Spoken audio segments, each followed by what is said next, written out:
What's up, guys? Back here for another week of DFS golf. This week we've got the BMW Championship being played at the Aronimink Golf Club. I think that's right. Um, Usually we start the video by recapping the week before, but I think I'm just gonna dive right into this week for a couple of reasons. One, I I don't think there's too much exciting to say about last week. I hovered around break even, didn't have any of the top few guys, and it just wasn't, there's just not that much exciting to say. I think that as I do more and more of these videos, that's going to become a little bit less valuable because you guys are going to more and more understand my basic strategy, what I do, why I do it, and I'm just pretty excited about this upcoming week. So I just kind of want to dive right into it. Like I said, this is being played at the Aronimink Golf Club. They haven't hosted a PGA Tour event since the 2011 AT&T National. So course history or tournament history doesn't really matter. When you begin to research this course, a couple of things stand out to you. For starters, there was renovation recently, and they widened the fairways a lot. And then there's a lot of bunkers, thick rough, bent grass greens, and it's not super long. It's between 72 and 7,300 yards. It's par 70. But with wide fairways where you can hit drivers a lot, and with what these guys are doing these days, you're going to have a lot of, 9-irons, wedges into greens if you're getting off the tee well. Which is why you'll notice that you don't see strokes gained approach, which I usually have. But I do have strokes gained off the tee. Because if you heard what I just said, you probably are thinking to yourself, all right, this course is easy. I mean, wide fairways, not that long. I don't think I said it, but green and reg percentage on this course is higher than it usually is. You're going to hit a lot of greens in regulation. But at the AT&T National in 2010, 2011, the winning score was like 10 under and 12 under. And what I gathered as I read more and more about this course is that the reason for that is because even though you can hit a lot of fairways, where you are in the fairway is what's most important. So going back to why I don't have approach up there, my logic is basically, if you're the best iron player in the world, like, Justin Thomas is really good with his irons, or Dustin obviously is, or you're the worst iron player in this tournament, John Rahm, who's a really good golfer, obviously, but it's just been awful with his irons recently. If you have 120 yards and a good angle to the pin, there's not a huge gap between the best and the worst, because these guys are all a level of really good that, like, they're all capable of just hitting it to 5 feet. There is a gap. A gap obviously exists. Justin Thomas is going to hit it to 5 feet or tap in range more than John Rahm is, and that's somewhat valuable. But I thought that getting yourself to that position was much, much, much more valuable, to the point where I didn't want to be thrown off by somebody being really good at approach. I thought getting to those positions was much more important. So I've pretty much based my whole strategy this upcoming week off of that notion and what kind of course this is. And that is that where you are off the tee and what you can do if you don't hit these accessible greens are the most important things. So you'll see I have the typical strokes gained categories. Of course, I have par 4 scoring because it's par 70. But then I have scrambling, bogey avoidance, and sand saves. There's a ton of bunkers. I didn't weight those as high as the strokes gained ball striking categories or the putting or birdie or better. But I think you can really get a feel for what type of course I at least projected to be based on these 8 categories that I chose. and use to help create my formula. There is one other resource, very, very, very good resource, that I will show you at the end of this video. I just somehow stumbled upon it today when I was researching the course, and everyone, I don't understand how this is sort of a secret, because everyone needs to use this stuff. But before we do that, I'm going to do my typical player analysis. And I'm going to start like I usually do with the top tier players. I'll go from 9,000 to the very top. And we'll start with Dustin Johnson. I might not roster Dustin Johnson, but look, he's just always going to be a guy that you can go with. And if I was going to make an argument for you to roster Dustin, it would be that if this was like the John Deere Classic, you would roster Dustin at this price. I think 11.7 is the highest we've ever seen someone, at least this year.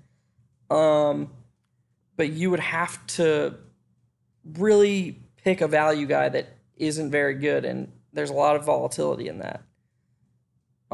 You'd have to roster like Wee Kim, or hope to find some gem in around the 7,000 range.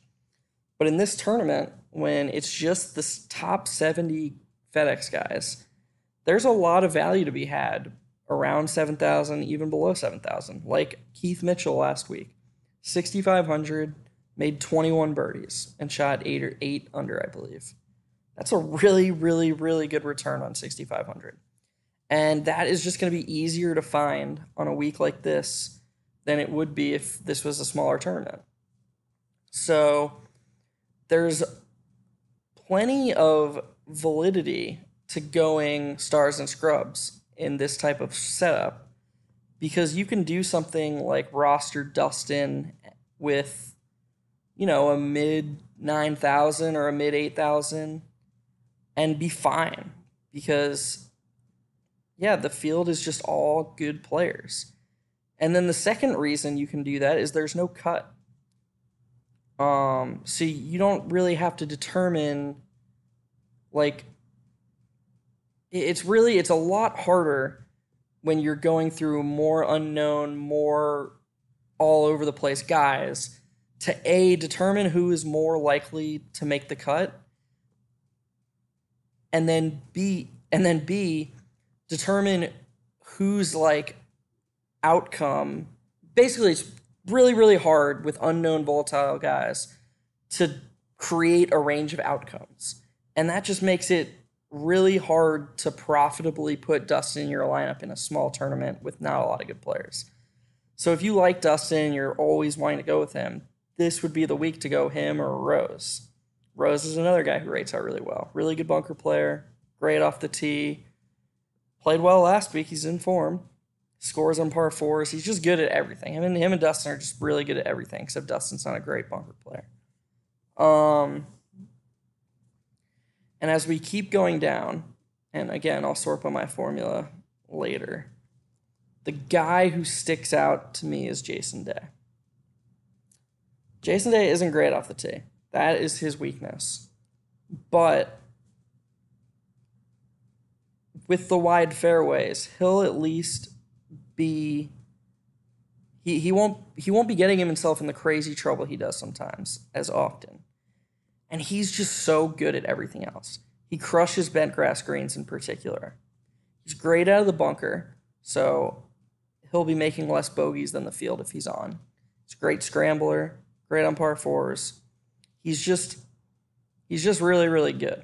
And I know I said that where you are off the tee is going to matter most, and he will be worse at most than that. I do think that his other weakness compared to the elite players is his approach.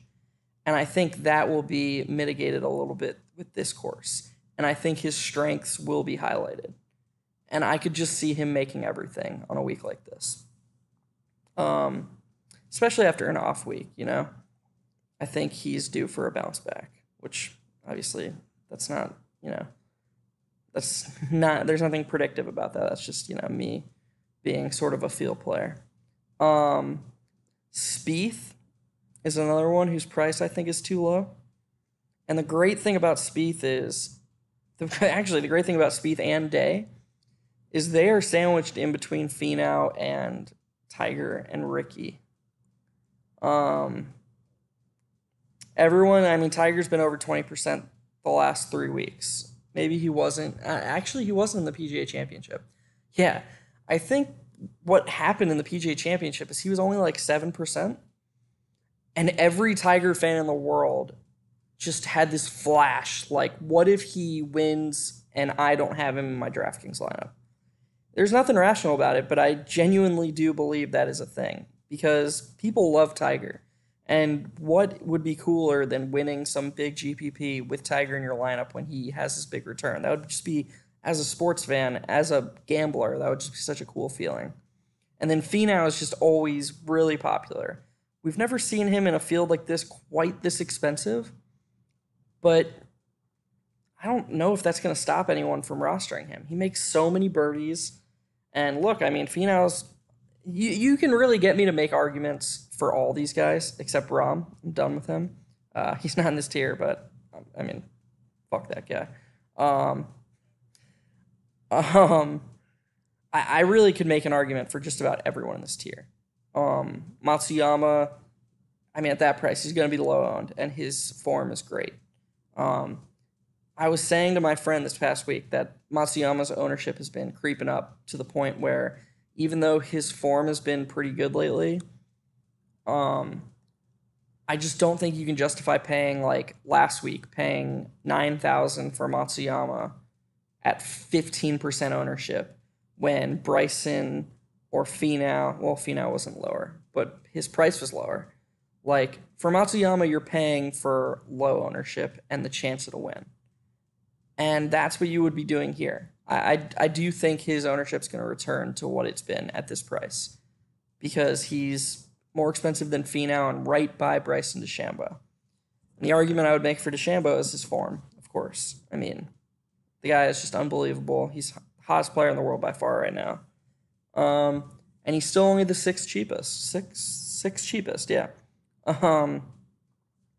Rory, I'll make an argument for him later when I show you the cool stuff I stumbled upon. And then Justin Rose and DJ are all just amazing players who can win. And like I was saying earlier, in this field, it doesn't hurt you as much to roster their price because the cheaper guys are better. But if I had to pick from this tier, I would pick Ricky, Spieth, Day. And then I would go, of the elites, I would go with Dustin. Maybe Rory. Yeah, actually Rory over Dustin. So Rory, Day, Ricky, Spieth are the four that stick out the most to me in this tier. So we will go to the next tier. And we'll call this the 8 to 8,900. And to be honest, I really don't like this tier at all. And this is just another reason I think there's value in rostering elite guys. I mean, I'm not going to touch Rahm. He can't hit an iron, and he can't make a putt. So what is he going to do? He's not going to hit it close, and he's not going to make the putt. I mean, yesterday, he, on a 500-yard par 4, was like 130 out, and I was just watching it on, like, of course it wasn't on TV because he was not in contention, but I was, sweating the play-by-play. And I was like, holy cow, he's going to gain a couple strokes on the field here. I mean, everybody should make birdie from here. And then he just hit it to like 45 feet and three-putted. And I was just like, I'm done with this guy. I don't deny his talent. He's obviously really good. Nothing about what I'm saying is rational. I'm sure some of you are just like, what is this guy talking about? But that's just my personal opinion. I'm not going to touch Rahm. So Molinari and Webb are the two I really like from this. Webb just rates out tremendous. Again, another day-like poorish driver, but he plays really, really well in tough fields. He putts unbelievable in general, but especially on bent grass. And he's really good at all the stuff that's gonna, keep him from making really bad scores. I wish they kept him from making really bad scores on or on Sunday and Monday last week, but what can you do? You can't play great every week. Besides Molinari and Webb, I don't really love anybody. Phil, I guess you can always make an argument for, because there's no cut and he makes a lot of birdies. Fleetwood is Fleetwood. Again, similar to Rahm, I believe in his talent, but he's just not a good putter at all. And in 4 days with no cut, you just need to get guys who are going to make a lot of birdies. And he can obviously do that, but he needs the course to set up well for him, and I'm not sure it does. He's great off the tee. But when he gets in trouble, I think he's going to have a really tough time. Look, I mean, I actually, as I'm thinking about it and talking about this, Fleetwood's fine. Fleetwood is an okay play. I don't like him as much as Molinari, Phil, or Webb. But, and a part of my instant bias against Fleetwood is I just know he's going to be high owned at 8,600. There are some okay contrarian plays. Patrick Reed and Billy Horschel. Look, nobody's going to go with Billy Horschel. He's going to be 5%, probably. I mean, I'm not basing that off anything besides the fact that he is the same price as Paul Casey, who everyone loves to roster at 8,000. And I just feel like he's kind of lost in the shuffle. I mean, are people really going to be excited about rostering Billy Horschel this week? But look, I mean, 18th in strokes gained off the tee, 43rd tee to green, scores on par fours. Not the best scrambler, but he doesn't make a lot of bogeys. Good putter, makes birdies. If you're looking to, roster some of the higher owned guys like Fleetwood, like Finau, Billy Horschel could be a good guy to throw in your lineup. And there's another really, really, really high owned guy who I'm going to say I actually do like and needs to be in your lineup, who's in the next tier. And we will get to that now. 7,700. Cameron Smith just played really well last week. He rates out okay here. He just has a really, really good short game. And again, his ball striking woes can be mitigated here. Aren't there, doesn't do great off the tee, but he can be helped by the wide fairways, and he can hit a lot of greens at this course. And if a guy like Cameron Smith can hit a lot of greens when he's as good a putter and as hot a putter as he is, I think he could be an okay play. And I mean, I know he played well last week, but people love Woodland. People love Paul Casey. People love Mark Leishman. Smith's ownership could be fairly low. But the guy that I don't understand is Henrik Stenson. 7,600 is absolutely ridiculous for Henrik. And all the stuff I'm going to show you in a bit will highlight this even more. But just even looking at I shouldn't even have to say it. 7,600. I guess if they said he had his left arm amputated or something. Okay. But he's saying he's healthy. I know his form isn't great, but it's Henrik Stenson. Come on. 7,600 is ridiculous. Which could in turn make Bubba, who was 4.5% last week and played well, once again make him low owned. So I'm going to like Bubba this week too. Maybe roster them together. I don't know. But Bubba, Louis, Stanley, Griot, these guys' ownerships are all going to go a little down, because if Henrik's not over 30% owned, then DraftKings GPPs are still stupid soft. I mean, this is one of the best players in the world when he's at his best. And to make him 7,600 is frankly an embarrassment. Grillo rates out really well. He always does. Staple of this video. Grillo is always going to rate out well. I mean, just look at this across the board. He's great at everything, or he has been this year. And he played well last week. So, look, Grillo's not a play that I'm going to tell you not to go with this week. I know I will go him and he'll suck again. But hey, at least he can't miss the cut. At least him sucking is going to be like shooting 7 over and me seeing him at the bottom of the scoreboard, the leaderboard. Kevin Na is another one who I like. He just, look, it's the same explanation as I can give you for Cameron Smith, but on a more extreme level because he's better and he's cheaper. 600 cheaper than Cameron Smith. Sub clerks. 600 cheaper than Cameron Smith, and look at how they compare. Na is worse off the tee, but he's better from tee to green, better at par 4 scoring, better at scrambling, better at bogey avoidance, better at putting, makes more birdies, he's better at sand saves. If you are a believer in what I was saying about this course, and you agree with me that Cameron Smith is a good play, then Kevin Na is a great play. Zach Johnson is priced way too low. His ownership will probably be high. Everyone loves to, he's got the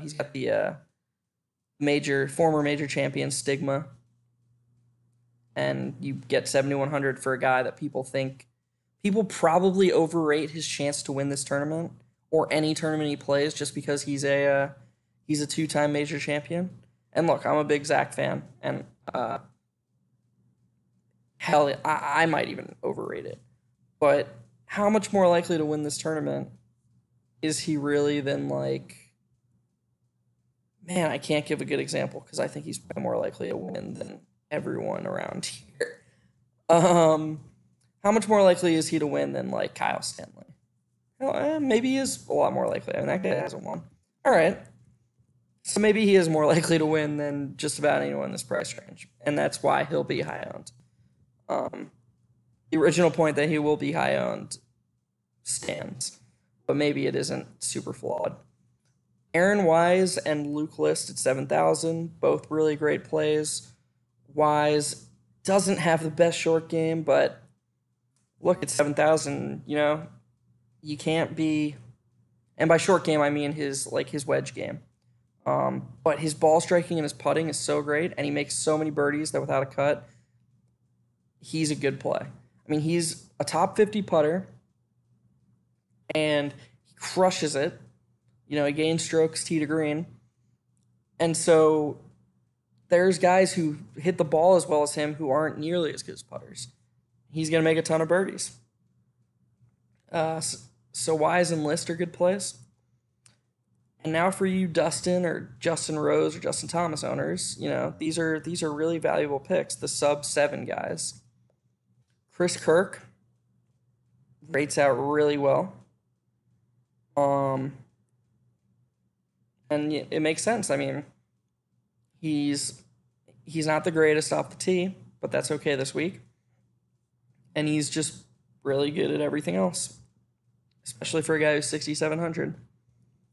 So Chris Kirk is probably going to be getting my dollars at 6,700 if I need someone in that price range.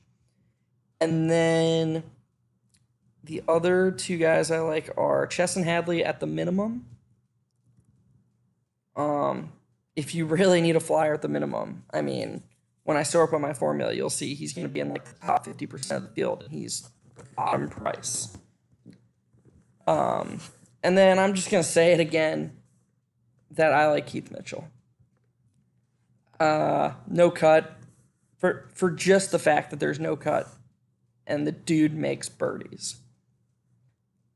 Again, he made 20 plus birdies last week.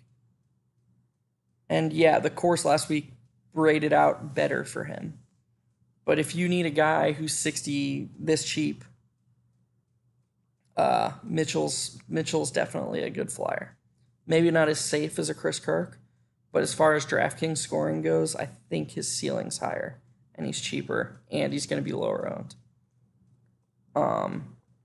Maybe his ownership might not be as low as last week because he played well and they actually showed him on TV.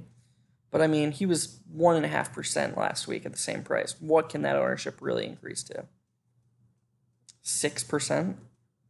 All right, we're getting up there in time, so real quick, I'm going to sort by the formula for y'all so you can take a look. Actually, I'm going to do, instead of that, I'll just do the value. So this is the formula sorted by price, or excuse me, the formula divided by price, which I think is more valuable. There's no reason to show both.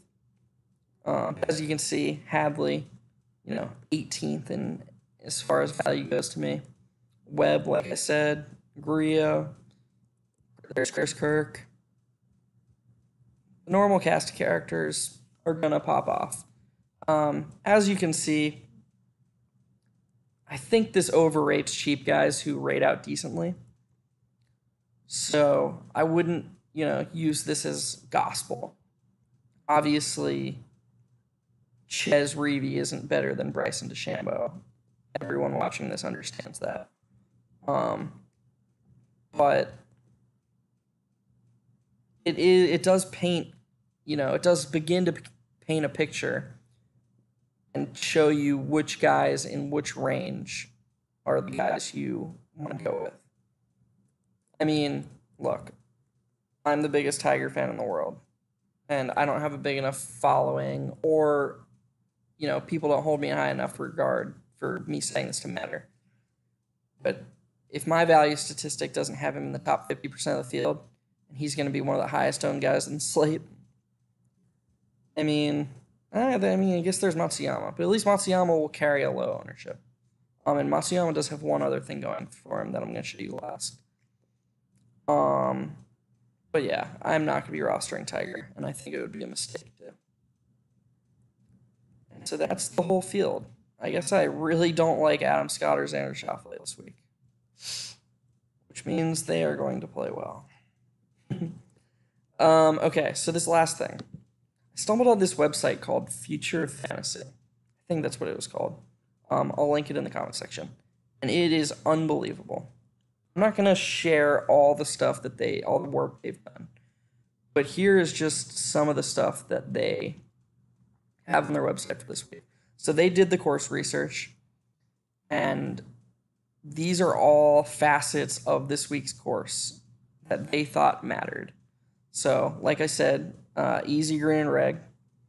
It's bentgrass greens. It's a tough field. It's a par 70. And then they gathered how each player, or the top 25 players since 2014, do in those circumstances. And they made a list. And this is information you're going to want to have. Because, this is the course. And there's more stuff. And this site is really, really great. And I highly recommend it to everyone who watched this video. I will link it. I have no association with the site. In fact, me showing this, if what are they going to do? Sue me for the 100 people who watch this video? I love every one of you who watched this video, but I'm just saying that, making it clear, I have no association with that site. I just thought it was awesome. And look, I make these videos because it's fun for me and it's a hobby, and I genuinely am trying to help the people who take the time and care enough to try and improve. And so when I saw information that was, I think, free, and this valuable, of course I'm going to share it. And yeah. And that'll just about do it for this week. Thanks, as always, to anyone who took the time to watch the whole thing. As always, again, I welcome any compliments or criticisms. And I think I said it last week, but if I didn't, I just watched the show The Night Manager on Amazon Prime. 6-episode miniseries with Hugh Laurie and Tom Hiddleston. Absolutely unbelievable. And if anyone is a TV show guy, that should be on your list because it is really, really, really good. Good luck, everyone, and I'll see you next week for the Tour Championship.